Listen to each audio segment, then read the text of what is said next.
کیا کبھی آپ نے سوچا کہ ہمارا پیارا وطن پاکستان ہمارے نبی صلی اللہ علیہ وآلہ وسلم کی دعا کا نتیجہ ہے؟ آپ یہ سن کر یقیناً حیرت زدہ ہو گئے ہوں گے، لیکن کیا واقعی پاکستان کا وجود میں آنا ایک خدائی منصوبہ اور پیارے آقا علیہ السلام کی درد بھری دعا کا نتیجہ ہے؟ اس کی حقیقت کیا ہے اور یہ کیسے ممکن ہوا؟ آئیے ذرا اس دردناک سفر اور اشک بار سچی کہانی کا جائزہ لیتے ہیں۔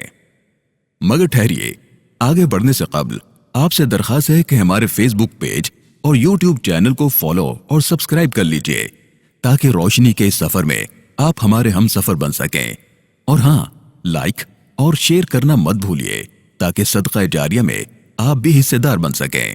شکریہ۔ تو آئیے اپنے موضوع کی طرف واپس چلتے ہیں۔ محترم سامعین و ناظرین کرام، آپ جانتے ہیں کہ رسول اللہ صلی اللہ علیہ وسلم جب مکے والوں کو دین کی دعوت دیتے رہے، انہیں توحید الہی سمجھاتے رہے، مگر بہت کم لوگ ہی تھے جنہوں نے سرکار دو عالم صلی اللہ علیہ وآلہ وسلم کی دعوت کو قبول کیا۔ رسول اللہ صلی اللہ علیہ وسلم نے ایک روز یہ فیصلہ کیا کہ مکہ مکرمہ کے قریب طائف کی وادی میں جاتے ہیں اور وہاں کے لوگوں کو کلمہ توحید کی دعوت دیتے ہیں۔ ممکن ہے کہ وہاں کے لوگ ان کی دعوت کو قبول کر لیں۔ چنانچہ آپ صلی اللہ علیہ وسلم اپنے ایک ہمدم کے ساتھ سفر پر روانہ ہوتے ہیں۔ ایک مشکل اور دشوار سفر طے کر کے آپ صلی اللہ علیہ وآلہ وسلم طائف کی وادی میں پہنچتے ہیں۔ اس آس اور امید پر یہاں آپ کو اچھے بھلے طریقے سے خوش آمدید کہا جائے گا، آپ کی بات کو غور اور توجہ سے سنا جائے گا، آپ سے حسن سلوک کیا جائے گا اور آپ کی دعوت کو خوش دلی سے قبول کیا جائے گا۔ مگر افسوس، صد افسوس کہ کجا آپ کو خوش آمدید کہا جاتا، آپ کو تو ایک مہمان کے طور پر بھی قبول نہ کیا گیا۔ کسی نے آپ کی فریاد نہ سنی، کسی نے آپ کی صدا پر لبیک نہ کہا۔ عربوں کی معروف مہمان نوازی تو دور کی بات کہ جانور ذبح کر کے ضیافت کی جاتی، بلکہ پانی کا ایک گھونٹ تک آپ کو پیش نہ کیا گیا۔ میرے پیارے بھائیوں، ایک لمحے کو ذرا سوچئے کہ رسول خدا، رسول کائنات، امام الانبیاء، سید المرسلین، خاتم النبیین صلی اللہ علیہ وسلم تپتی دھوپ میں طائف کی گلیوں میں، اس کے بازاروں میں ہر خاص و عام کو رب کا پیغام سنانا اور انہیں پہنچانا چاہتے ہیں، مگر کوئی سننے کو تیار نہیں۔ نہ صرف یہ کہ کوئی سننے کو تیار نہیں، بلکہ ہتک آمیز رویہ اپنائے ہوئے ہیں۔ گلی کوچوں کے آوارہ لڑکوں کو آپ کے پیچھے لگا دیا جاتا ہے، جو آپ پر آوازیں کستے ہیں، دیوانہ و ساحر پکارتے ہیں، اور انتہا یہ کہ وہ آپ صلی اللہ علیہ وسلم کے معطر، مطہر اور پاکیزہ بدن مبارک پر بے دردی سے پتھر برساتے ہیں۔ آپ کے نازک بدن سے وہ پتھر ٹکراتے ہیں۔ آپ صلی اللہ علیہ وسلم درد، تکلیف اور سب سے بڑھ کر اس بے حسی پر انتہائی دکھ اور غم سے نڈھال بوجھل قدموں سے آگے بڑھتے ہیں۔ آپ صلی اللہ علیہ وسلم جس طرف بھی جاتے ہیں وہ شریر لڑکے آپ پر سنگباری کرتے ہیں۔ جسم مبارک لہو لہو ہے، مبارک پنڈلیوں سے مبارک لہو قدمین شریفین تک آ پہنچتا ہے، حتیٰ کہ نالین مبارک آپ صلی اللہ علیہ وسلم کے قدموں سے چپک جاتے ہیں۔ آخر ایک باغ میں پناہ لیتے ہیں۔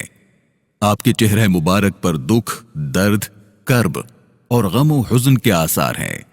جسم زخموں سے چور، جبکہ آنکھیں اشکبار ہیں۔ محترم سامعین و ناظرین کرام، ذرا سوچئے کہ کسی مسافر کے ساتھ دیار غیر میں یہ سلوک ہو تو کیا جذبات ہوتے ہوں گے۔ سرکار دو عالم صلی اللہ علیہ وآلہ وسلم کی یہ کیفیت، یہ حالت دیکھ کر عرش الہی کے فرشتے اشکبار ہیں، مضطرب ہیں۔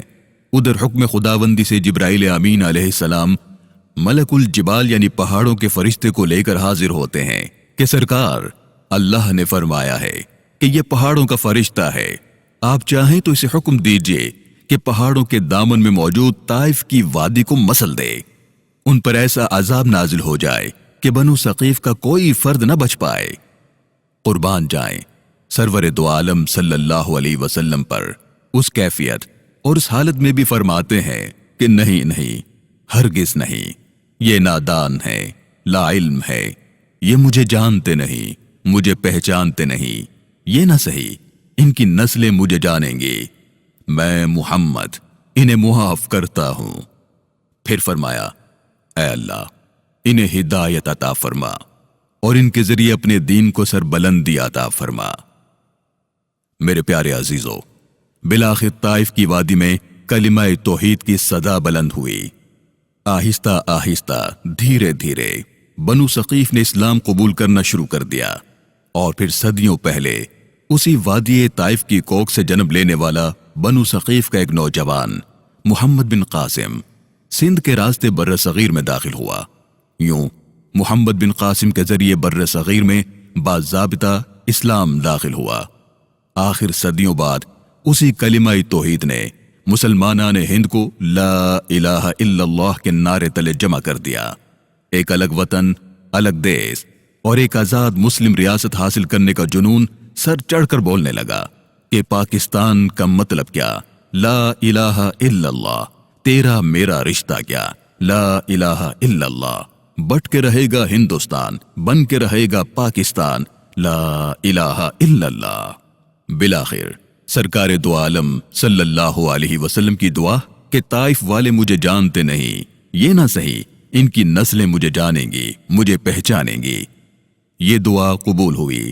اور 14 اگست سن 1947 کو، جبکہ قمری لحاظ سے اس دن 27 رمضان المبارک کا دن تھا، ہمارا پیارا پاکستان کلمے کے نام پر وجود میں آیا۔ مدینہ منورہ کی پاکیزہ ریاست کے بعد اگر کوئی ریاست کلمے کے نام پر وجود میں آئی تو یہ ہمارا پیارا پاکستان ہے۔ یہ اللہ کا انعام ہے۔ کسی نے کیا خوب کہا کہ پاکستان کی مثال حضرت صالح علیہ السلام کی اونٹنی کسی ہے، جو اسے ضائع کرنا چاہے گا اس پر اللہ کا عذاب نازل ہوگا۔ اللہ تعالی ہم سب کو پاکستان کی حفاظت کرنے کی توفیق عطا فرمائے۔ اللہ تعالی سے دعا ہے کہ پروردگار ہمیں ان مقاصد کو سمجھنے کی توفیق عطا فرما جن مقاصد کے پیش نظر ہم نے تیرے نام پر، تیرے نبی کے نام پر اپنا دیس، اپنا وطن پاکستان حاصل کیا۔ اے اللہ ہمیں آزادی کی نعمت کو سمجھنے کی توفیق عطا فرما۔ یا رب ہمیں پاکستان کے نظریے کو سمجھنے کی توفیق عطا فرما۔ اے اللہ ہم سب کو پاکستان کی حفاظت کرنے کی توفیق عطا فرما، اس کے امن اور سلامتی اور استحکام و خوشحالی کے لیے یکجان ہونے کی توفیق عطا فرما۔ آپس کے جھگڑے ختم فرما، ایک دوسرے کی کدورت ختم فرما، صوبائی تعصب ہو، لسانی تعصب ہو یا مذہبی تعصب ہو، یا الہی ہمیں ان تمام تعصبات سے بچنے اور محفوظ رہنے کی توفیق عطا فرما۔ پاکستان کو تا دیر سلامت رکھ، آمین آمین یا ارحم الراحمین۔